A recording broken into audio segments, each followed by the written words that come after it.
Chapter 3. The Letters from No One. The escape of the Brazilian boa constrictor earned Harry his longest ever punishment. By the time he was allowed out of his cupboard again, the summer holidays had started, and Dudley had already broken his new video camera, crashed his remote control airplane, and first time out on his racing bike, knocked down old Mrs. Figg as she crossed Privet Drive on her crutches.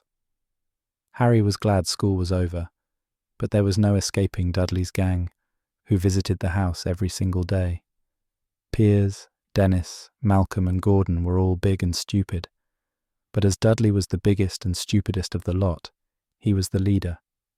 The rest of them were all quite happy to join in Dudley's favourite sport, Harry hunting.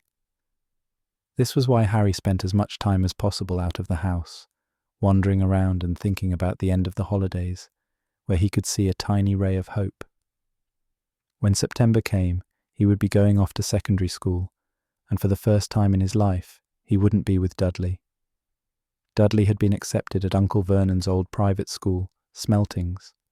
Piers Polkiss was going there too. Harry, on the other hand, was going to Stonewall High, the local public school. Dudley thought this was very funny. They stuffed people's heads down the toilet the first day at Stonewall, he told Harry. Want to come upstairs and practice? No thanks, said Harry. The poor toilets never had anything as horrible as your head down it. It might be sick. Then he ran, before Dudley could work out what he'd said. One day in July, Aunt Petunia took Dudley to London to buy his Smeltings uniform, leaving Harry at Mrs. Figg's. Mrs. Figg wasn't as bad as usual. It turned out she'd broken her leg tripping over one of her cats, and she didn't seem quite as fond of them as before.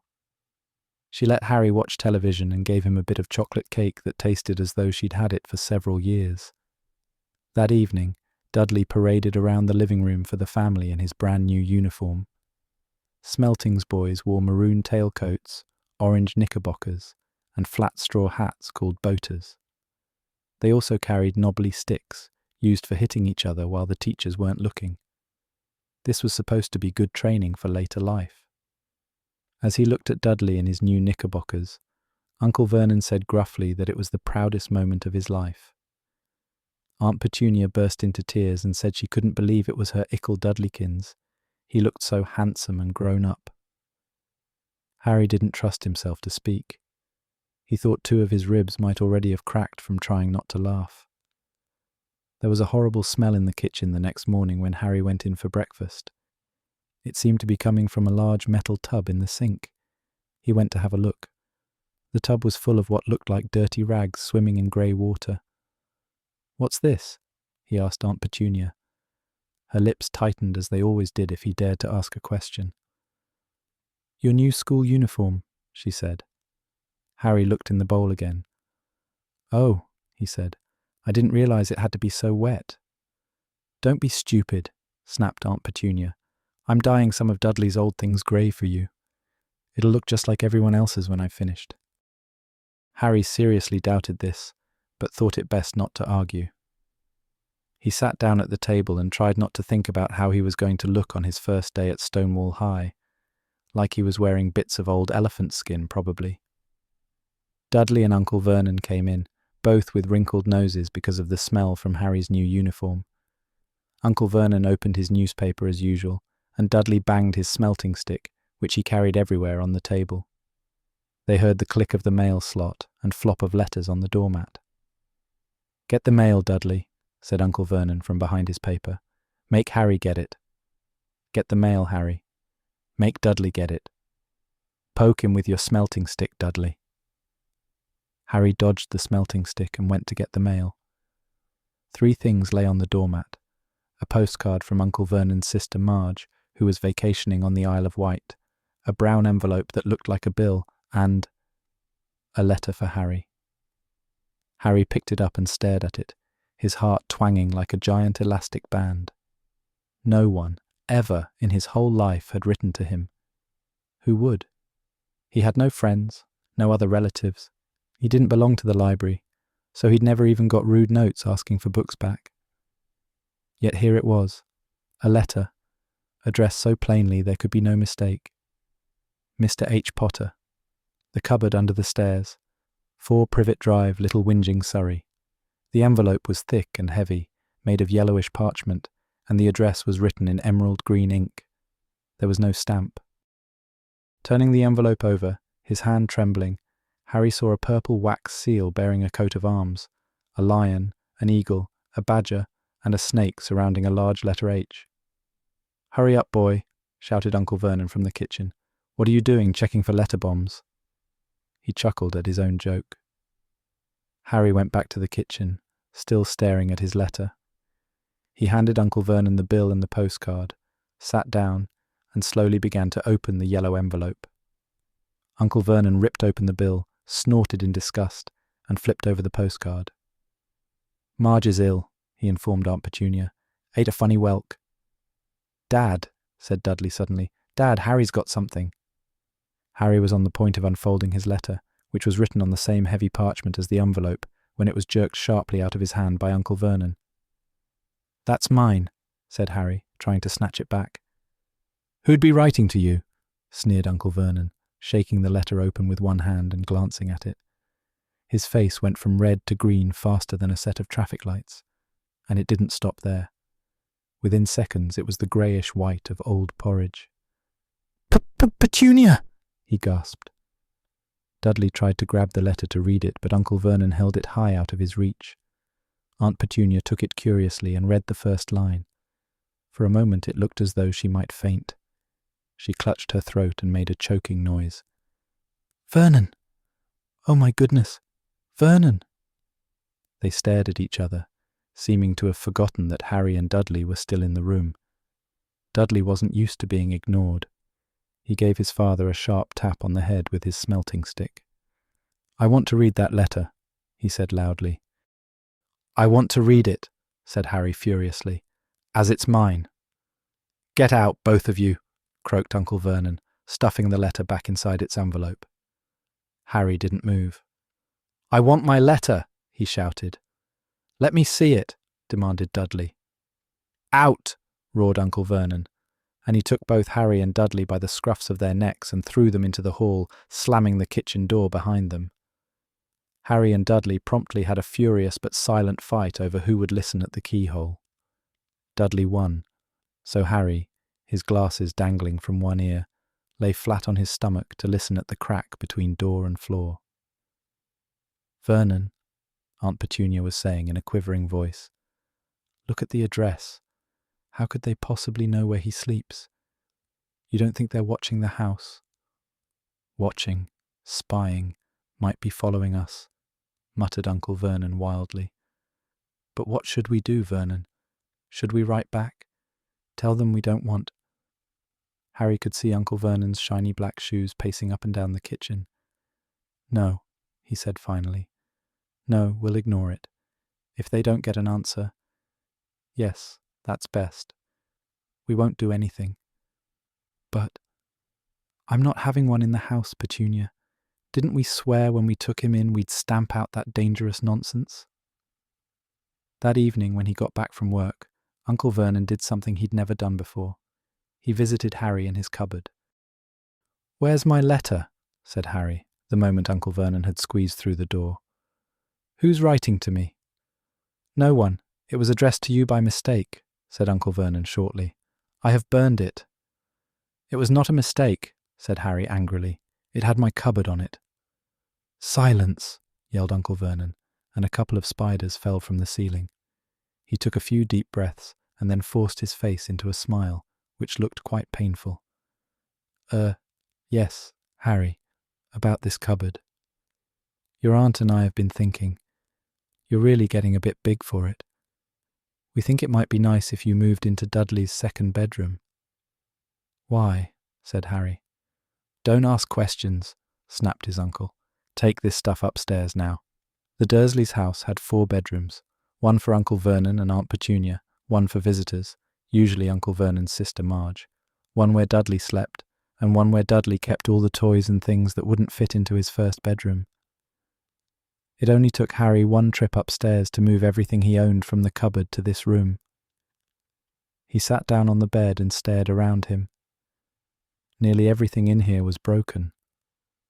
The month-old video camera was lying on top of a small working tank Dudley had once driven over the next-door neighbour's dog. In the corner was Dudley's first-ever television set, which he'd put his foot through when his favourite programme had been cancelled.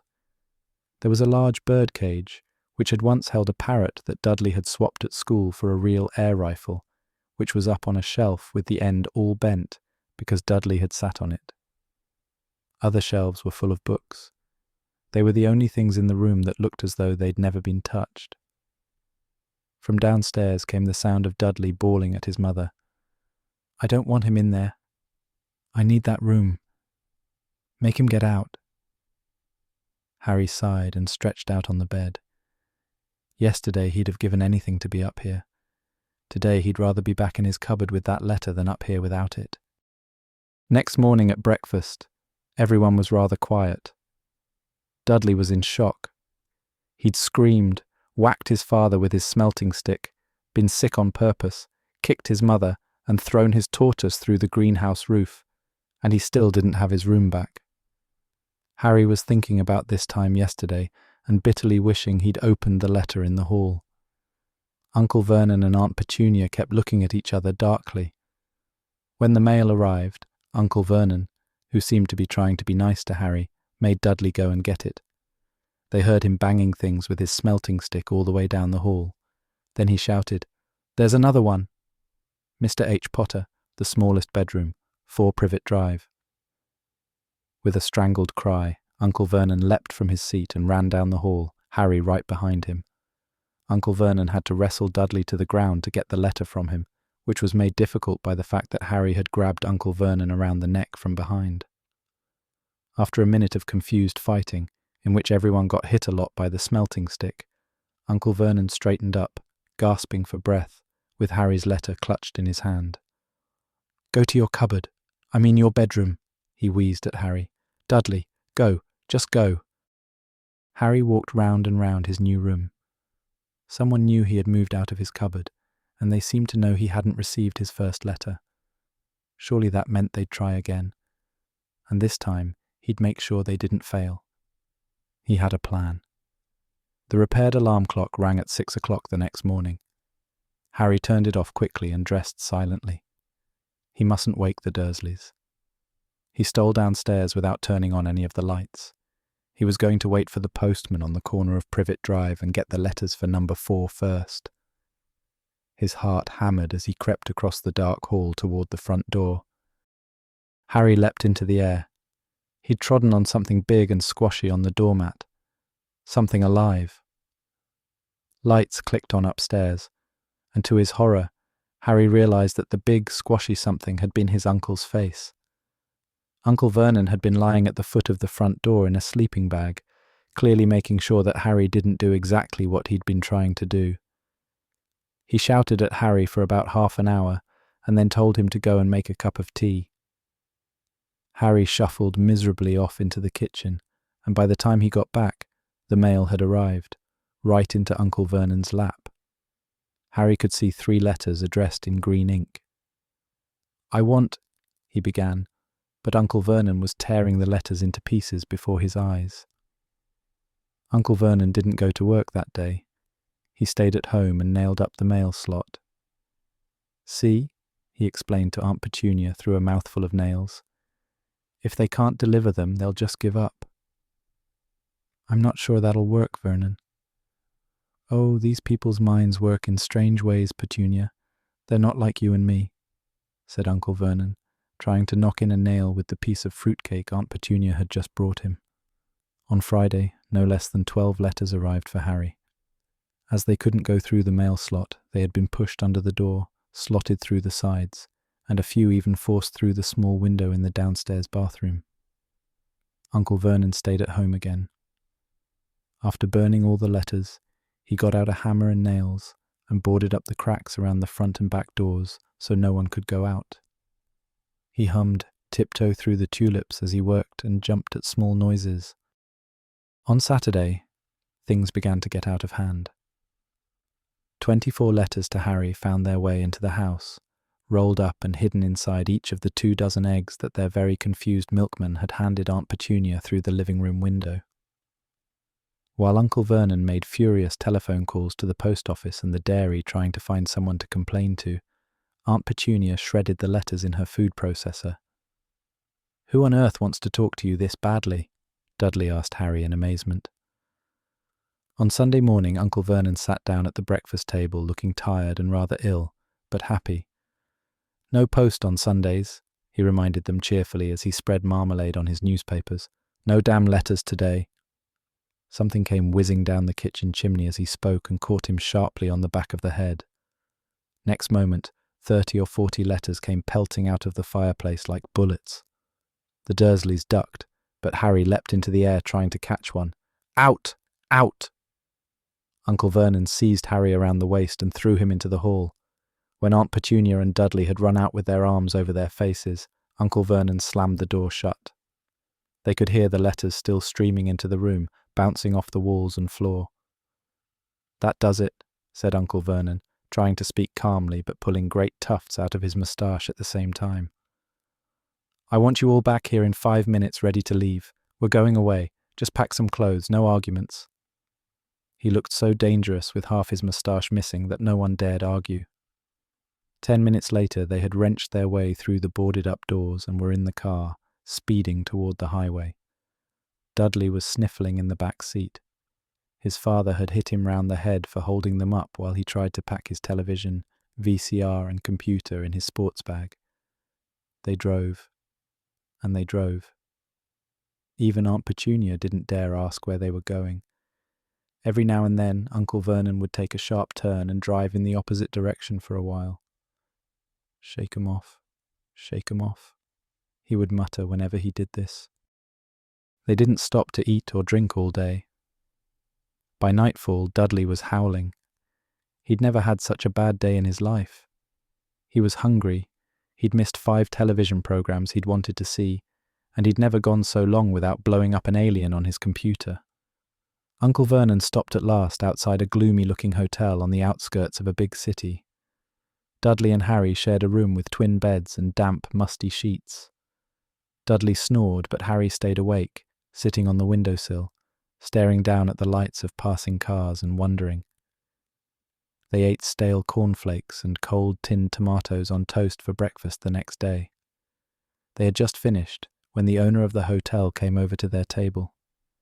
"Excuse me, but is one of you Mr. H. Potter? Only I got about 100 of these at the front desk." She held up a letter so they could read the green ink address. "Mr. H. Potter room, 17 Railview Hotel, Cokeworth." Harry made a grab for the letter, but Uncle Vernon knocked his hand out of the way. The woman stared. "I'll take them," said Uncle Vernon, standing up quickly and following her from the dining room. "Wouldn't it be better just to go home, dear?" Aunt Petunia suggested timidly, hours later, but Uncle Vernon didn't seem to hear her. Exactly what he was looking for, none of them knew. He drove them into the middle of a forest, got out, looked around, shook his head, got back in the car, and off they went again. The same thing happened in the middle of a ploughed field, halfway across a suspension bridge, and at the top of a multi-level parking garage. "Daddy's gone mad, hasn't he?" Dudley asked Aunt Petunia dully late that afternoon. Uncle Vernon had parked at the coast, locked them all inside the car, and disappeared. It started to rain. Great drops beat on the roof of the car. Dudley snivelled. "It's Monday," he told his mother. "The great Humberto's on tonight. I want to stay somewhere with a television." Monday. This reminded Harry of something. If it was Monday, and you could usually count on Dudley to know the days of the week because of television, then tomorrow, Tuesday, was Harry's 11th birthday. Of course, his birthdays were never exactly fun. Last year, the Dursleys had given him a coat hanger and a pair of Uncle Vernon's old socks. Still, you weren't 11 every day. Uncle Vernon was back and he was smiling.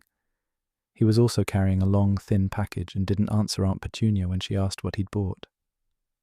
"Found the perfect place," he said. "Come on, everyone out." It was very cold outside the car. Uncle Vernon was pointing at what looked like a large rock way out at sea. Perched on top of the rock was the most miserable little shack you could imagine. One thing was certain. There was no television in there. "Storm forecast for tonight," said Uncle Vernon gleefully, clapping his hands together. "And this gentleman's kindly agreed to lend us his boat." A toothless old man came ambling up to them, pointing with a rather wicked grin at an old rowboat bobbing in the iron-grey water below them. "I've already got us some rations," said Uncle Vernon, "so all aboard." It was freezing in the boat. Icy sea spray and rain crept down their necks, and a chilly wind whipped their faces. After what seemed like hours, they reached the rock, where Uncle Vernon, slipping and sliding, led the way to the broken-down house. The inside was horrible. It smelled strongly of seaweed, the wind whistled through the gaps in the wooden walls, and the fireplace was damp and empty. There were only 2 rooms. Uncle Vernon's rations turned out to be a bag of chips each and 4 bananas. He tried to start a fire, but the empty chip bags just smoked and shriveled up. "Could do with some of those letters now, eh?" he said cheerfully. He was in a very good mood. Obviously he thought nobody stood a chance of reaching them here in a storm to deliver mail. Harry privately agreed, though the thought didn't cheer him up at all. As night fell, the promised storm blew up around them. Spray from the high waves splattered the walls of the hut, and a fierce wind rattled the filthy windows. Aunt Petunia found a few mouldy blankets in the second room and made up a bed for Dudley on the moth-eaten sofa. She and Uncle Vernon went off to the lumpy bed next door, and Harry was left to find the softest bit of floor he could, and to curl up under the thinnest, most ragged blanket. The storm raged more and more ferociously as the night went on. Harry couldn't sleep. He shivered and turned over, trying to get comfortable, his stomach rumbling with hunger. Dudley's snores were drowned by the low rolls of thunder that started near midnight. The lighted dial of Dudley's watch, which was dangling over the edge of the sofa on his fat wrist, told Harry he'd be 11 in 10 minutes' time. He lay and watched his birthday tick nearer, wondering if the Dursleys would remember at all, wondering where the letter writer was now. 5 minutes to go. Harry heard something creak outside. He hoped the roof wasn't going to fall in, although he might be warmer if it did. 4 minutes to go. Maybe the house in Privet Drive would be so full of letters when they got back that he'd be able to steal one somehow. 3 minutes to go. Was that the sea, slapping hard on the rock like that? And 2 minutes to go. What was that funny crunching noise? Was the rock crumbling into the sea? 1 minute to go and he'd be 11. 30 seconds. 20. 10. 9. Maybe he'd wake Dudley up just to annoy him. 3. 2. 1. Boom. The whole shack shivered and Harry sat bolt upright staring at the door. Someone was outside, knocking to come in.